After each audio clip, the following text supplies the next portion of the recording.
Ok, nous allons pouvoir démarrer la session. Donc, bonjour à tous et bienvenue dans cette session de l'Agile Tour. Nous allons parler d'automatisation des tests dans une démarche agile. Donc, je suis Sylvain Gross de la société Neos SDI et donc je serai accompagné pour cette démonstration de Jean-Yves Brondel de la société Scopteam.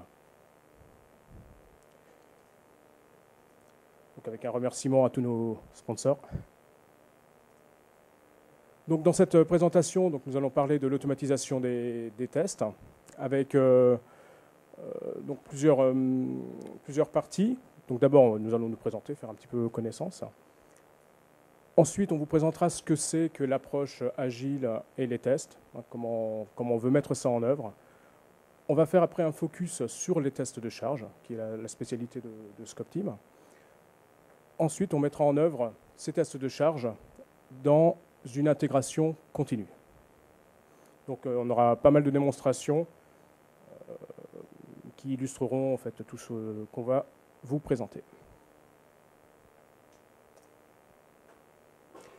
Donc tout d'abord une petite présentation donc de Neos SDI, donc ma société. Donc nous sommes une société de services en informatique, donc une SS2I pure player Microsoft. Donc nous avons été créés en 2001 et nous sommes désormais 150 salariés. Donc notre particularité, c'est notre positionnement pure player Microsoft, donc ce qui nous donne une expertise. Donc on a vraiment un positionnement d'expertise sur les différentes technologies de l'éditeur. Donc là, vous avez un aperçu un petit peu de tout l'écosystème Microsoft que l'on adresse, soit sous forme de missions de conseil, d'expertise, soit sous forme d'assistance technique, soit sous forme de projets que l'on mène au forfait chez les clients, ou dans notre centre de service, ou sur nos différents sites de production. D'un point de vue géographique, donc nous sommes situés à Paris, où se trouve notre siège, mais également à Lyon et à Dijon, donc c'est notre centre de service. Et donc nous avons développé depuis 2011 une implantation en Europe avec 3 pays, qui sont donc la Suisse, le Luxembourg et la Belgique. Donc je suis Sylvain Gross, donc, qui suis mon BU manager de la BU Europe, ainsi que le responsable technique de l'aspect ALM-PLM, donc notre offre de service ALM-PLM. Donc avant de démarrer vraiment la présentation, un petit sondage, comme veut la tradition. Parmi vous, qui est dans une démarche agile en termes de développement informatique? Ok. Qui met en place en fait des tests de manière automatique dans ces processus. Okay. Qui utilise les outils donc comme Test Manager, TFS, pour mettre en place cette intégration des tests. Ok. Donc un petit peu moins. Ok. Donc là, on va finalement réussir à faire pendant cette session, en tout cas c'est ce qu'on va essayer de faire, vraiment d'assembler tout ça, finalement, la démarche agile, donc qui veut donc une intégration continue avec les tests que l'on va lancer de façon automatique. La présentation va être basée sur la plateforme Microsoft, tout à fait.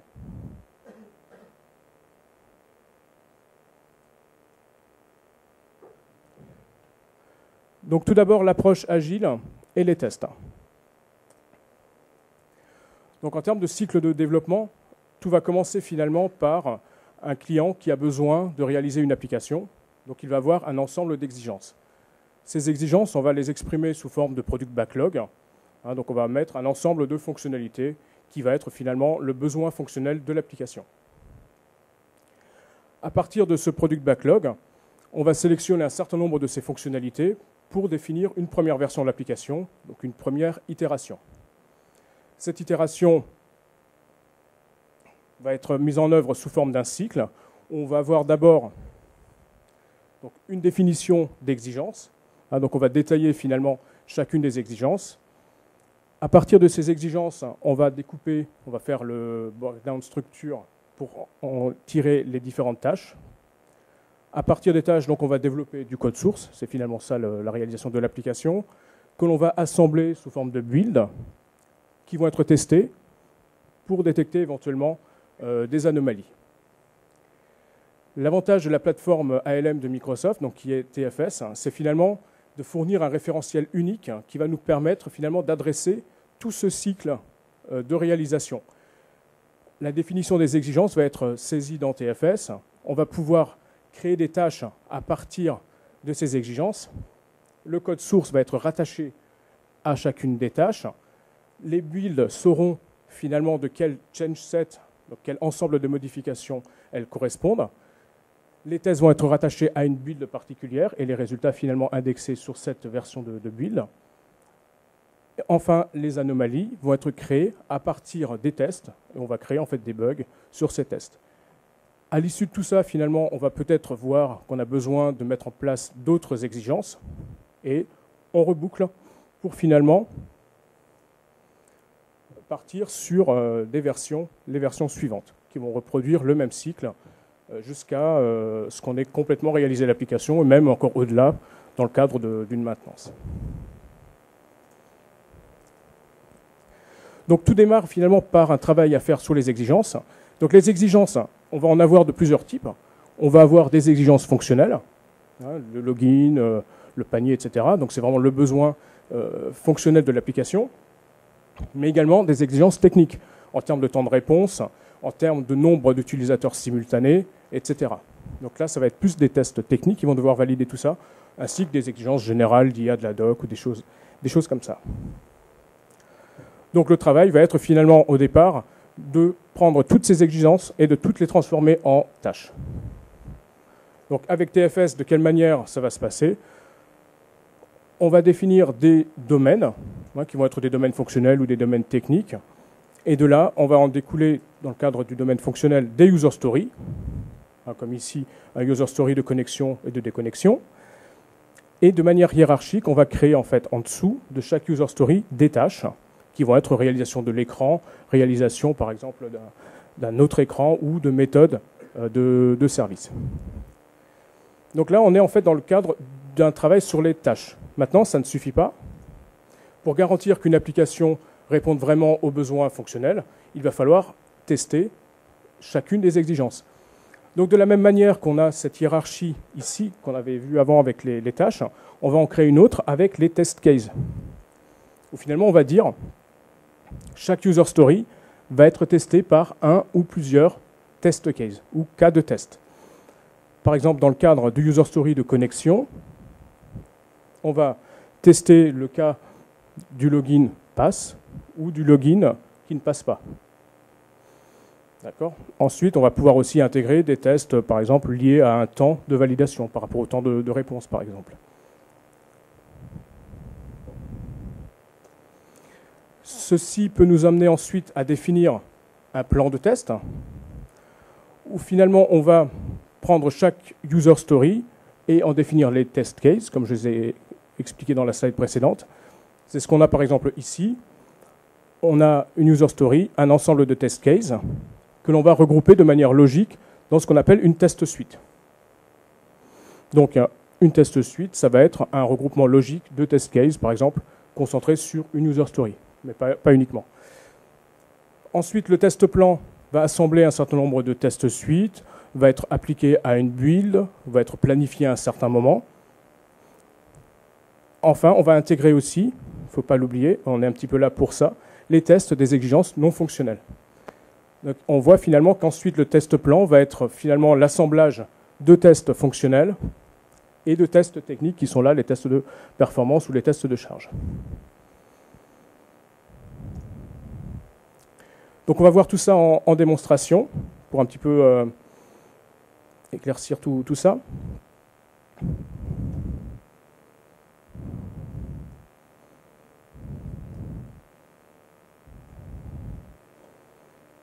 On va passer en plein écran.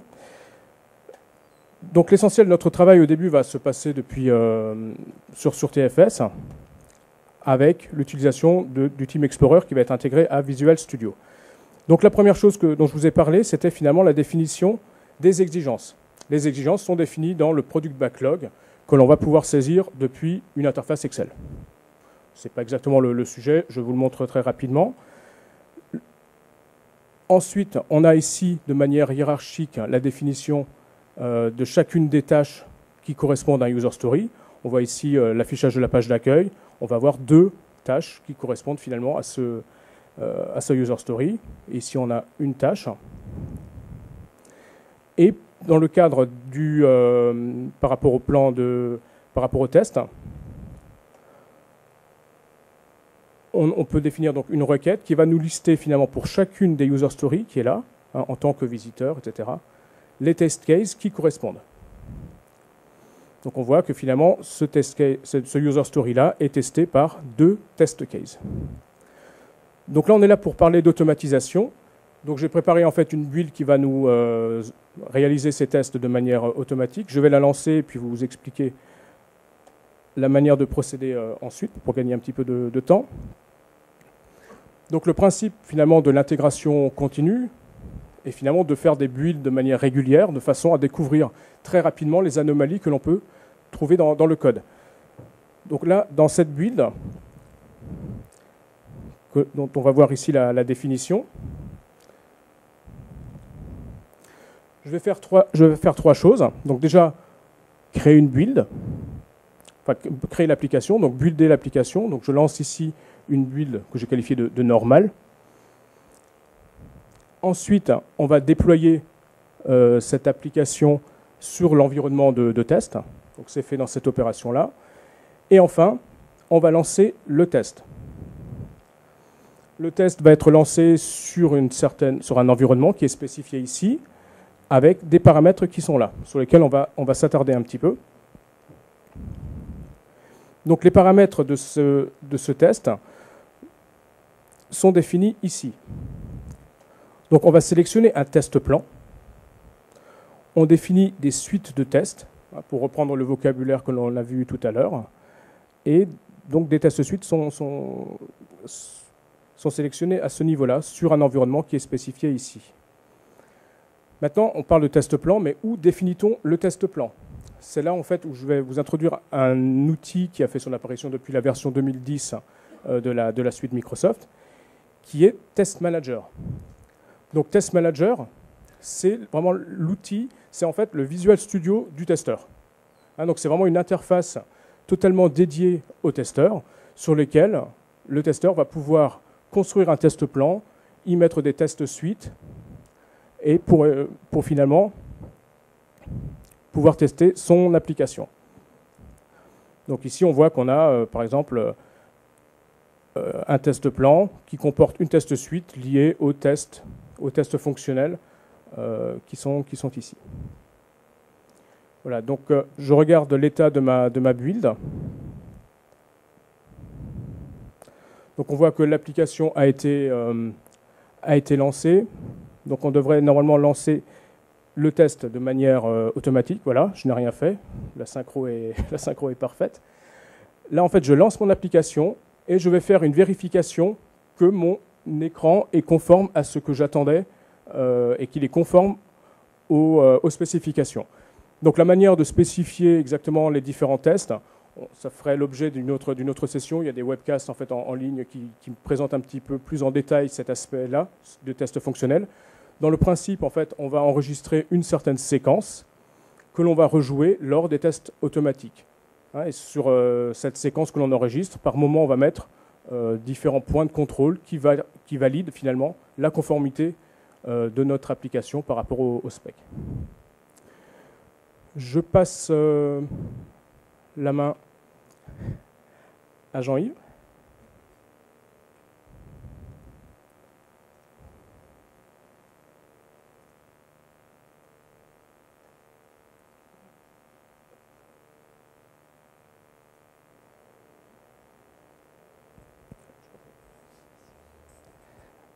Donc tout d'abord, bonjour à tous. Donc, je me présente, donc, je suis Jean-Yves Brondel, responsable de Scope Team.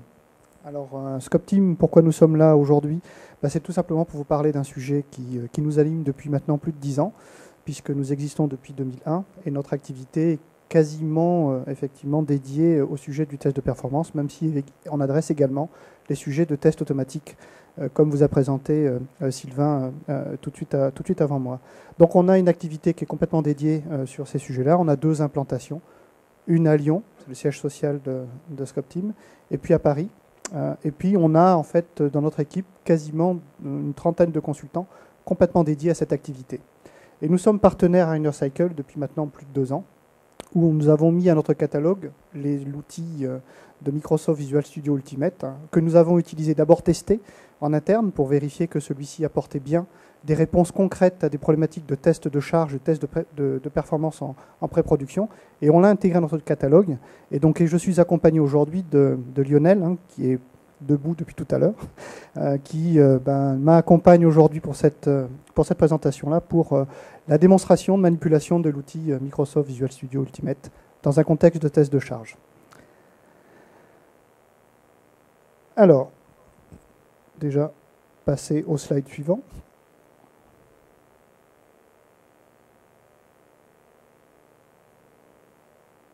Voilà. Alors pourquoi nous avons une activité quasiment dédiée à cette activité au test de performance depuis maintenant près de 10 ans? Tout simplement parce que c'est un sujet qui est de plus en plus récurrent, un sujet qui intéresse de plus en plus les sociétés que nous avons. Tout simplement parce que le premier élément, c'est que le test de performance agit sur des enjeux financiers. Donc on est dans une période festive. Vous avez probablement vous-même peut-être des accès sur des sites web aujourd'hui. Par exemple, on a aujourd'hui une forte activité pour accompagner des sociétés qui aujourd'hui vont ou se préparent à vivre une période de solde, une période de forte activité. Et donc évidemment, les enjeux financiers sont assez importants. Et nous les accompagnons justement pour mesurer la capacité de ces sites à pouvoir adresser un grand nombre d'utilisateurs. Ensuite, nous avons, et ça c'est quelque chose qui existe depuis maintenant pas mal de temps, des architectures applicatives qui sont de plus en plus complexes, distribuées, et qui évidemment introduisent une certaine fragilité. Donc évidemment, il est nécessaire, avant de passer en production, de valider la robustesse de ces applications. Et puis le troisième point, qui est aussi tout aussi important que les deux autres, c'est que nous sommes des utilisateurs de plus en plus exigeants. Si vous vous souvenez encore du Minitel, il y a à la fois peu de temps et ça fait au moins un petit moment que ça n'existe plus. Aujourd'hui, je pense qu'aucun d'entre nous serait prêt à attendre la lenteur que nous avions à l'époque quand on utilisait le Minitel. Et cette exigence se traduit aujourd'hui par forcément la mise en place d'exigences de tests techniques très tôt dans le cycle de développement des applications. Donc pour cela, c'est pour cela justement que nous avons sur ce sujet du test de performance, notre activité est principalement centrée sur des phases de pré-production, c'est-à-dire on va faire des tests de performance avant le passage en production et on va mesurer la capacité des applications à pouvoir tenir cette charge. Or, il se trouve que quand on se trouve dans cette phase-là, on ne rencontre pas uniquement des problématiques d'architecture, on peut rencontrer également des problématiques de développement. Et donc, je pense que chacun d'entre vous, parce que c'est exactement le même coût que ce que l'on peut avoir quand on fait la détection de tests au niveau du fonctionnel, c'est que le coût d'un bug est 10 fois plus important quand on le rencontre à ce niveau-là, plutôt que de le rencontrer très tôt dans la phase de conception. Donc évidemment, aujourd'hui et de plus en plus, on constate et on conseille nos clients de manière à pouvoir intégrer une mesure de performance beaucoup plus tôt dans le cycle de développement des applications. Alors pour ça, c'est à la fois structurant, mais pas très compliqué à mettre en œuvre. Il suffirait effectivement d'intégrer dans le cycle du test et de mesure de qualité des applications effectivement une activité de mesure de performance qui va avoir des objectifs un peu différents selon les étapes dans lesquelles on se situe quand on réalise effectivement le cycle de développement d'une application. Alors pour cela, on a effectivement sur l'activité du test de performance plusieurs tests qui se font. La mesure de performance est relativement globale. On est tous sensibles au cycle de développement, je dirais, classique et traditionnel sur l'activité du test fonctionnel. Des tests unitaires, des tests d'intégration, des tests de recettes. Sachez effectivement qu'il existe, bien entendu, une déclinaison équivalente sur la partie performance. Ce que nous appelons, nous, chez Scopteam, des tests de composants. On verra de manière plus détaillée comment on les met en œuvre avec une caractéristique précise. Des tests de charge, je vous ai dit effectivement que c'est un sujet qu'on adresse, je dirais, régulièrement en pré-production. Et ça nous arrive également de réaliser des mesures de tests de surveillance également dans l'environnement de production.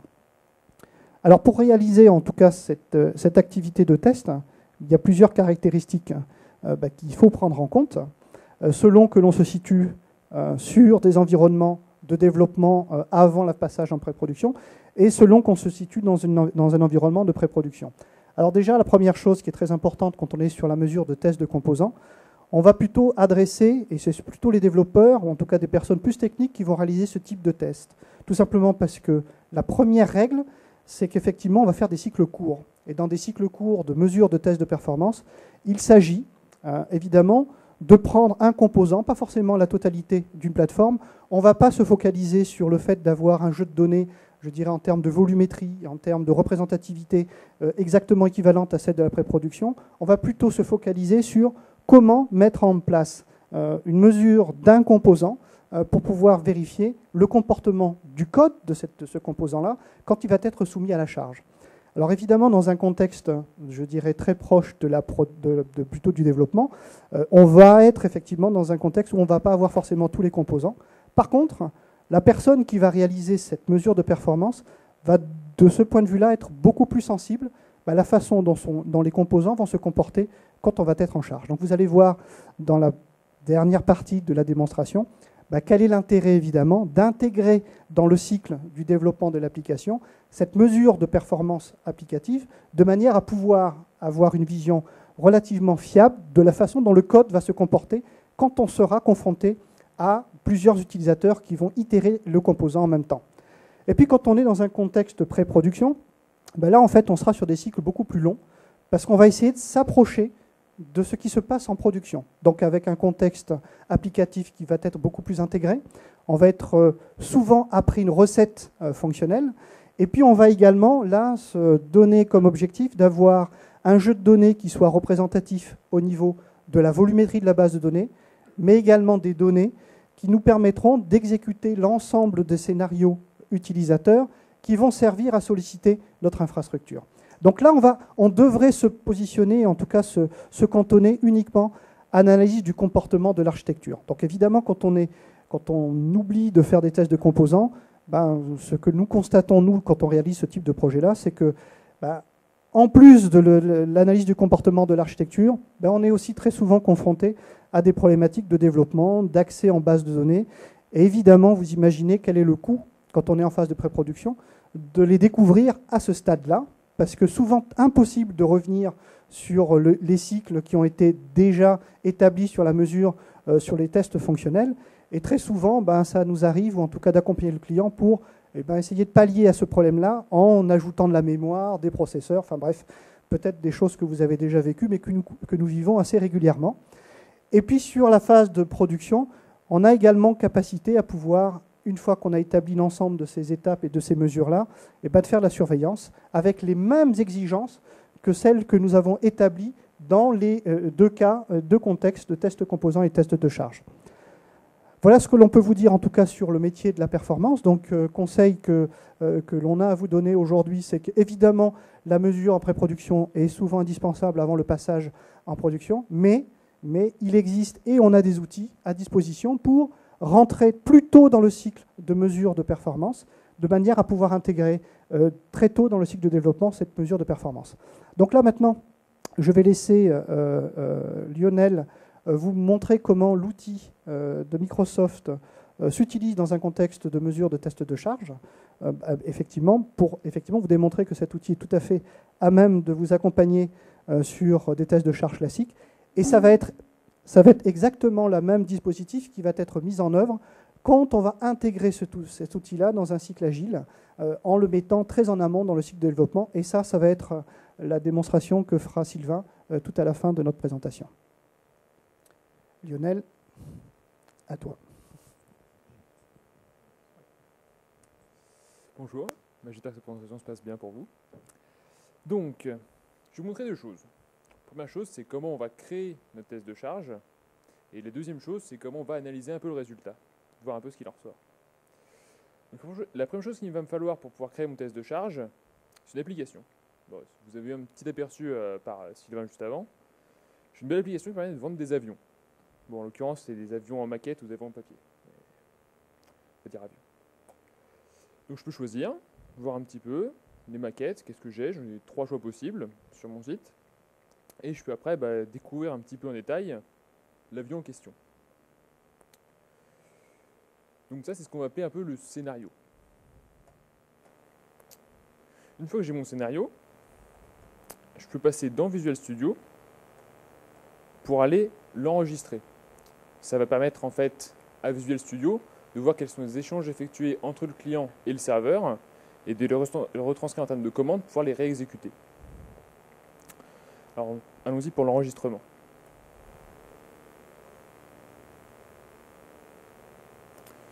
Donc j'enregistre, je vais faire une première étape, je vais aller sur ma home page. Voilà. Une deuxième étape, je vais choisir ma catégorie. On va prendre les maquettes. Une troisième étape, choix avion. On va prendre le Fourth Coffee Player. Voilà. Et je vais m'arrêter là. C'est un scénario simple qui ne représente pas forcément ce que vous avez comme cas vraiment dans vos productions respectives, mais ça nous va nous permettre en fait d'illustrer un petit peu notre propos. On s'arrête là. Visual Studio, tout un processus pour détecter automatiquement les paramètres dynamiques les plus reconnus, comme tout ce qui est par exemple login. Il va voir et proposer directement après, ou pas s'il n'y en a pas comme ici, de les gérer lui-même. En l'occurrence, il n'a rien trouvé du tout. Et il m'a rajouté, au scénario que j'avais préparé pour cette démonstration, plusieurs conteneurs. En l'occurrence, ce travail-là, je l'avais déjà fait, je vais juste vous montrer un petit peu ce que ça donne après la capture et après avoir travaillé dessus. Par lequel vous avez donc votre page d'accueil, qui est une simple requête. Je vais voir un petit peu plus en avant les propriétés de cette requête. Voilà. Donc une requête de home page classique.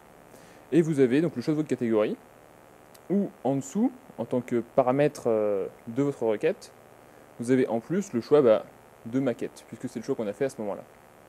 De même ici, quand on a choisi l'avion, à partir de la page des maquettes, on a en tant que paramètre de requête notre identifiant d'avion. Bon, tout ça, moi j'ai travaillé un petit peu dessus, et au lieu de choisir une maquette, j'ai choisi plutôt de choisir une variable. Et ma variable, en fait, découle d'un choix que je fais dans ma homepage de choisir maquette ou avion papier. En l'occurrence, ce qu'on appelle une extraction que j'ai réalisée ici. J'ai extrait la valeur soit avion papier, soit maquette dans ma variable airplane. De même, j'ai travaillé un petit peu sur mon script de manière à ajouter des validations de contenu pour être sûr que une page que j'obtiens en retour valide bien, que je n'ai pas une page d'erreur sur mon test, comme on va voir plus tard. Et tout ça, ça me permet de dire, voilà, j'ai mon script qui est complet. Une fois que j'ai un script complet, je vais pouvoir créer le test de charge en lui-même, qui va donner ça. Donc, test de charge, comme on l'a dit, c'est le scénario, c'est la composante principale. C'est aussi une montée en charge, un profil de test. En l'occurrence, sur mon test, on va monter jusqu'à 10 utilisateurs, et va monter d'un utilisateur toutes les 6 secondes. J'ai tout un ensemble de compteurs qui permettent de monitorer, c'est-à-dire d'avoir en fait un reporting de toutes les métriques que j'ai sur mon système, que ce soit des métriques sur mon système et sur mon application, que ce soit des métriques système, donc la CPU, la mémoire, les I/O. Ça peut être aussi des métriques applicatives, tout ce qui est IIS notamment, et ça peut être également une base de données comme du SQL ici. Voilà. En raison de contrainte de temps, malheureusement, on ne va pas exécuter de load test maintenant. Je vais partir directement en fait sur le résultat de mon load test. En l'occurrence, ça donnait ça. Je vais expliquer un petit peu. En rouge, c'est ce que je vous ai décrit juste avant, la montée en charge et le plateau. Montée en charge, c'est la première partie de mon test où j'ai eu une montée des utilisateurs au fur et à mesure du temps. Et on est monté donc effectivement à 10 utilisateurs comme prévu, même si l'échelle n'est pas forcément bonne, on le voit assez bien ici. On est monté à 10 utilisateurs en 1 minute pour maintenir un plateau pendant 10 minutes. On a donc des métriques, comme dit, indicateurs clés, donc des métriques type le nombre de pages vues par seconde, le nombre moyen, enfin le temps de réponse moyen des pages, permet de détecter assez facilement tout problème de charge qu'on n'a pas anticipé. Et ici, à titre indicatif, j'ai ajouté le pourcentage de processeur utilisé pour ma machine. Donc, comme vous pouvez le voir ici, on a plafonné un petit peu, parce qu'au lancement du test, en fait, les injecteurs sont beaucoup sollicités. Et donc, en plus, vu que c'est la même machine qui fait en plus tourner mon site web et la base de données qui est associée, forcément, il a eu un peu de mal au début, mais il s'est bien remis. Donc, tout à l'heure, j'ai parlé de prévoyance. Prévoyance, parce que vous pouvez directement, avant même de lancer votre test, vous dire, tiens, je vais quand même être vigilant sur ce point et regarder certaines choses. En l'occurrence, moi, je me suis dit, on va regarder un petit peu, notamment la CPU, comme vous avez vu, je vous ai mis directement la courbe, et on retrouve effectivement, avec la petite croix rouge ici dans l'arborescence des compteurs, que la CPU a un souci à un moment. En plus de cette CPU, qui, comme je vais vous expliquer, en fait, est un peu un artefact, puisque c'est dû au fait que je fais tourner tous les composantes de mon test de charge sur la même machine, on a une autre chose là, un physical disk ici. Donc là, j'ai toutes les métriques relatives à mon disque physique. Et ici, il me dit qu'il a passé beaucoup de temps. Enfin, a priori, il y a un problème sur le temps de repos de ma machine. Enfin, de mon disque, du disque de ma machine. Donc on va essayer de voir. Qu'est-ce qui s'est passé exactement? On ajoute un graphe. Graphe 2. Hop. Et je vois qu'effectivement, à un moment, au milieu de mon test, j'ai eu un trou. Comme ça, un trou d'inactivité, donc en l'occurrence un pic d'activité, qui m'a mené à avoir une valeur minimum d'inactivité à 15,2%. Je me dis, bon, c'est un petit peu embêtant, mais est-ce que ça a vraiment eu une influence? Pour ça, on va regarder un petit peu le temps de réponse de mon scénario, voir si c'est corrélé. Alors, fine plane. Voilà, average system peut avoir le temps de réponse de l'ensemble du scénario. Et si on ajoute ici, on voit qu'effectivement, notre creux ici, qu'on avait eu, se transmet bien ici par une légère augmentation des temps de réponse. Alors après, on peut procéder de manière inverse. Si jamais on n'a pas pensé à mettre un compteur là-dessus, se dire, tiens, on a eu une montée des temps de réponse ici, à quoi c'est dû, et chercher dans tous les compteurs. Après, tout dépend un petit peu de, du contexte du projet, savoir si vous avez des experts qui peuvent vous alerter directement sur certaines choses, ou si vous êtes un peu prévoyant, et que vous dites, on va surveiller certaines métriques particulières. Donc ça, c'est pour une analyse précise de problème, mais de manière générale, plus globale, on peut aller dans cette partie de tables et voir un petit peu ce qui s'est passé en termes global dans l'exécution de test de charge. Et on voit qu'on a eu donc un scénario, c'est un cas assez simple, qui est passé 119 fois avec succès, 0 échec, et globalement on tient une moyenne de 0,20 itérations par seconde. Vous avez également de nombreuses valeurs ici dans la partie summary. Donc vous avez toutes les informations sur votre test. Si jamais vous voulez vous mener une campagne et que vous voulez vraiment avoir un historique de tous les tests accomplis. Vous avez un résumé concernant les pages, voir un petit peu les temps de réponse pour les décomposer plus en détail. Des comptes, puisque quand le test s'arrête, on peut avoir des valeurs différentes dans les comptes de pages. Vous avez un très très grand nombre de valeurs qui vous permettent d'analyser un petit peu votre système et de comprendre sur un process global comme sur une itération dans un cycle de développement, quels sont les points importants sur lesquels il faut se concentrer pour pouvoir réduire le coût de vos anomalies. Ma démonstration est terminée. Je vais repasser la parole à Sylvain.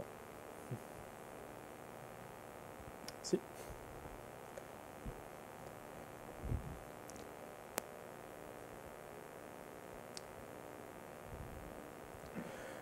Donc on a vu de quelle manière on pouvait finalement automatiser des tests fonctionnels au cours des builds.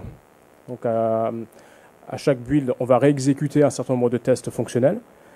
On a vu à l'instant avec Lionel de quelle manière on allait pouvoir tester l'application sous l'angle de sa réponse à la charge. Maintenant, la dernière partie va consister à assembler finalement tout ça et de voir comment, dans un cadre d'une intégration continue, on va être capable de réaliser de manière très régulière, à chaque build, des tests de charge.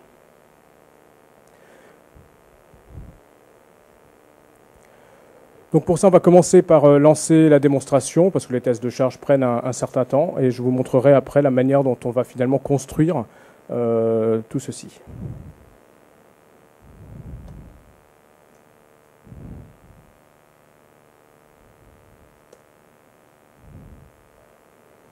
Donc retour sur la machine de test.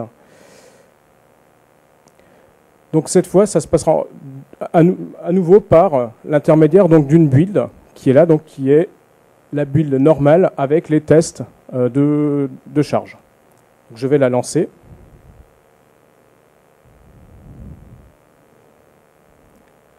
Voilà. Et donc on va revenir le temps de cette exécution à la présentation. Donc finalement, dans un processus d'intégration continue, on va mettre en œuvre finalement un mécanisme de build, deploy et test. La build va finalement collecter les différentes sources de mon application. Les tests, enfin le deploy va déployer finalement cette build sur mon environnement de test. Ensuite, on va exécuter notre plan de test sur cet environnement.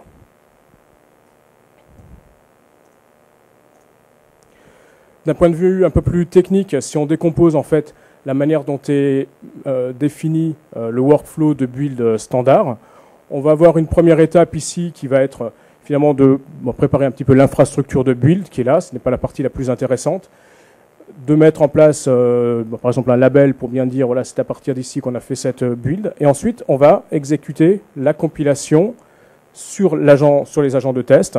On va lancer la build pour compiler l'application et construire finalement l'exécutable. Et enfin, en phase 4, exécuter les différents tests, que ce soit des tests qui sont définis dans des assemblées de tests ou alors dans des fichiers de metadata. Donc tout à l'heure, ce que je vous ai montré dans le cadre des tests d'interface utilisateur, on était dans le cas des tests définis dans des assemblées. À présent, pour les tests de charge, on va être dans le deuxième cas. Donc on retourne à la machine virtuelle qui est ici. Donc la build est toujours en cours. Donc on va analyser ça d'un petit peu plus près. Donc il s'agit vraiment d'un workflow cette fois standard. C'est vraiment la build standard dès qu'on démarre un nouveau projet TFS. Donc avec un nom, une manière de déclencher cette build. Donc ici on est dans le cadre d'un déclenchement manuel, mais on pourrait très bien paramétrer finalement cette build en disant qu'elle est schedulée, ou alors qu'on est en mode d'intégration continue. À chaque check-in, on va exécuter cette build. Ensuite, en termes de process, on va dire ici quels sont les éléments que l'on souhaite builder, si l'on peut dire. Et après, on va définir en fait les informations concernant les tests automatiques.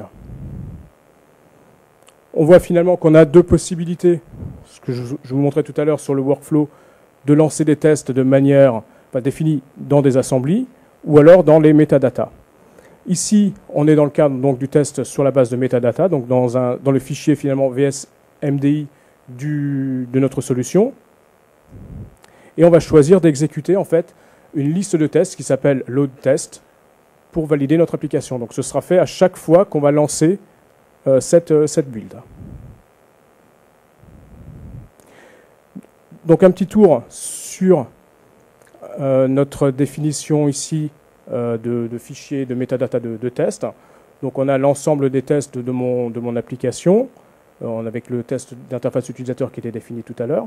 Mais celle-là, le test de performance, on l'a intégré dans une liste de tests. Donc là, il faut bien comprendre en fait que par rapport à tout à l'heure où on exécutait les tests et on créait finalement les tests à l'aide de Test Manager, là, on n'est plus du tout dans ce cadre-là. Là, on travaille vraiment dans Visual Studio et on construit finalement nos tests à l'aide de Visual Studio. D'accord ?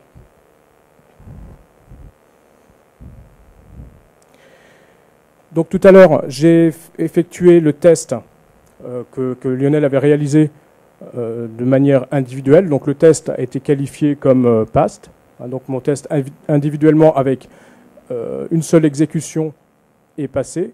Maintenant, on va voir le résultat lorsque l'on met en place finalement ce test, ce scénario dans le cadre d'un test de charge, ce que l'on aura comme résultat.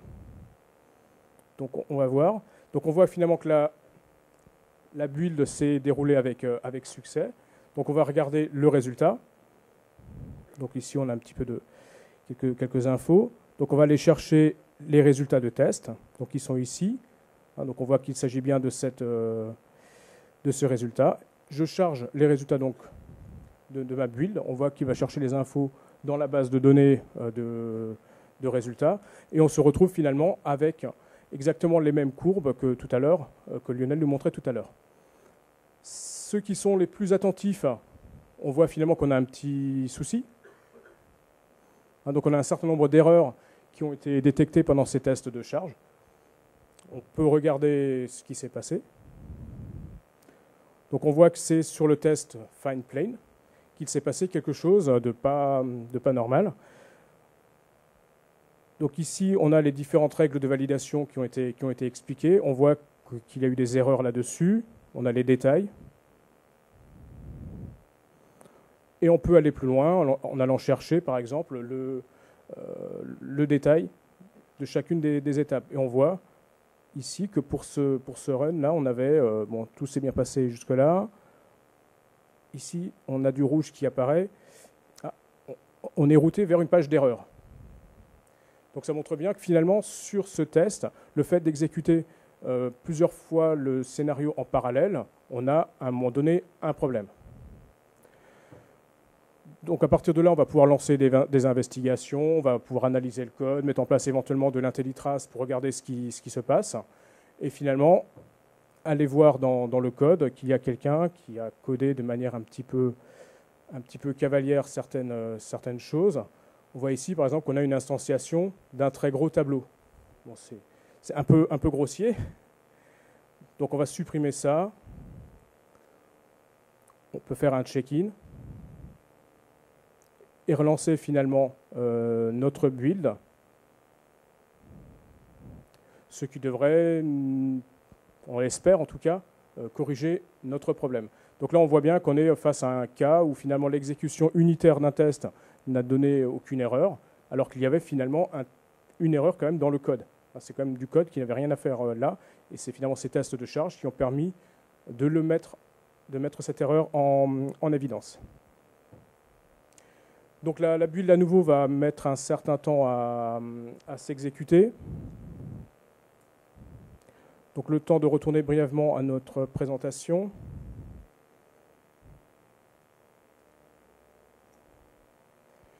Donc un petit peu pour récapituler finalement la manière de mettre en place ces tests de charge de manière automatique. Donc ça se passe au niveau d'une définition de build avec les différents paramétrages qui sont là, que je vous ai montré, donc d'exécution d'une liste de tests. L'analyse des résultats va se passer dans Visual Studio. Donc on imagine dans un processus par exemple soit d'intégration continue, soit avec des builds quotidiennes. Le matin, on va pouvoir finalement faire son travail d'analyse des résultats depuis Visual Studio, mais ça va se faire de manière vraiment en continu. On aura tout le temps des informations qui seront donc stockées dans la base de données des tests résultats. D'accord ? Donc la différence, c'est vraiment qu'avant, on faisait ces opérations en aval du processus de développement, alors que là, grâce à l'intégration de CTS finalement dans ma build, on va pouvoir faire ce travail en permanence et ne pas attendre la fin des développements pour se rendre compte des problèmes. Voilà, donc la démo a été faite. On va regarder ce que dit notre build. Elle est encore en cours. Peut-être le temps de répondre à quelques questions, soit à Jean-Yves, soit à moi-même. On est à votre écoute. Oui.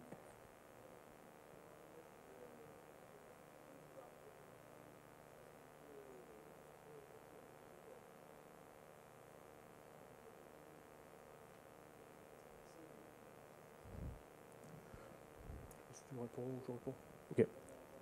Si on peut en fait qualifier de pass ou fail finalement une build en fonction d'un critère justement d'acceptation en termes de temps de réponse ou de consommation mémoire ou ce genre de choses.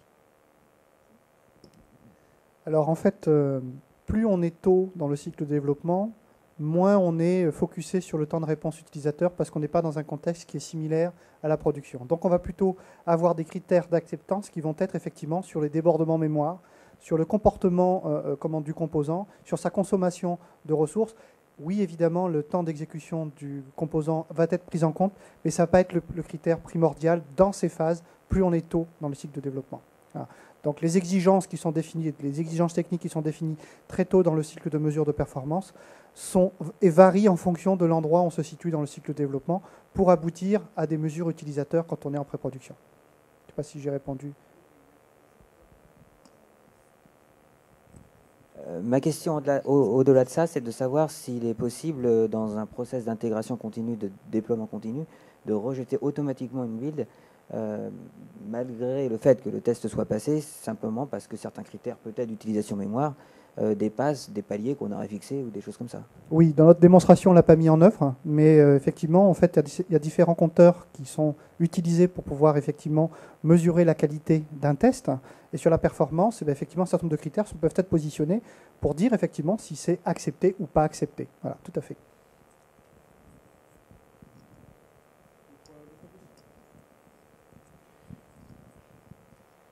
Bonjour, y a-t-il un problème potentiel, je parle là plutôt sur l'approche et la méthodologie, avec un risque d'optimisation précoce, c'est-à-dire que les développeurs ou l'équipe de développement se focalisent d'abord sur l'optimisation, optimisation unitaire, je dirais, sans voir qu'on peut avoir des optimisations sur l'architecture, architecture logicielle, pas matérielle. C'est une très bonne remarque. Vous avez raison. C'est la raison pour laquelle, la plupart du temps, plus on est tôt dans le cycle, plus il faut que les cycles soient courts. Et il faut effectivement demander à la personne qui réalise les mesures de ne pas se focaliser sur le temps de réponse, mais plutôt se focaliser sur le comportement de son composant par rapport à la charge. Parce que vous avez tout à fait raison, ce composant-là aura un comportement différent selon qu'il soit intégré avec un autre composant par la suite. Voilà. Mais par contre, il est important pour lui, effectivement, d'être sensibilisé au comportement de son composant et également de le suivre tout au cycle, dans tous les cycles d'intégration de celui-ci. Voilà. Mais c'est la raison pour laquelle il faut que les cycles soient courts. Il faut que l'outil permette une utilisation rapide de la mesure de performance pour ne pas rentrer dans quelque chose qui soit trop lourd et qui effectivement donne une orientation qui n'est pas forcément celle qui va conduire effectivement à des mesures de performance en pré-production. Mais vous avez raison, c'est effectivement un axe qui est très sensible, puisqu'on a déjà vu, personnellement j'ai déjà vécu effectivement un développeur qui était complètement focalisé sur la mesure de performance parce qu'il découvrait qu'il pouvait le mettre en œuvre, et il a complètement oublié le reste de l'environnement. Et effectivement, ça induit un petit peu de problème. Il a fallu recadrer cette personne-là par la suite. Mais c'est une bonne question. Il faut être effectivement sensible au fait que quand on est dans un environnement de mesure de composants dans un cycle agile en particulier, on n'est pas dans la phase d'intégration complète et qu'on peut avoir un comportement différent par la suite.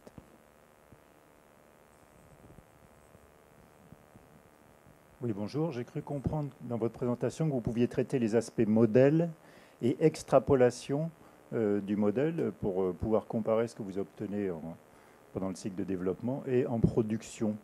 Est-ce que vous pouvez nous en dire un peu plus, notamment pour tout ce qui est accès disque, éventuellement architecture NAS et autres? Alors, sans forcément avoir tout compris par rapport à votre question, quand on réalise une mesure de performance, effectivement, il y a un certain nombre de critères pour lesquels on doit être focalisé. Donc, plus on est proche de la pré-production, plus on se focalise sur le temps de réponse utilisateur et le comportement et l'empreinte de l'application sur l'architecture. Pour autant, il n'y a pas de prédictions qui sont faites. On fait vraiment des mesures réelles du comportement de ces applications-là en pré-production avec la consommation de ce qui se passe au niveau de la base de données, du réseau, également ce qui se passe sur le poste utilisateur, et on fait ces mesures concrètes de cette architecture. C'est la raison pour laquelle il faut être sur une architecture qui soit le plus proche possible de celle qui va être en production. Donc ça nous arrive également de réaliser ces mesures directement sur un environnement de production dans lequel on aura protégé cet environnement-là de manière à ne pas avoir d'impact sur les autres applications quand on fait ce type de mesures-là. Et quand on est très en amont, on n'a pas de prédictions, en tout cas, qui sont réalisées avant. C'est la raison pour laquelle il ne faut pas se focaliser sur le temps de réponse utilisateur, parce qu'on n'a pas une machine, on n'a pas un serveur, on n'a pas une base de données qui soit représentative de celle qui va être en production. Pour autant, le comportement d'un composant, le comportement d'un point d'application peut effectivement être analysé de manière relative dans un contexte comme celui-ci.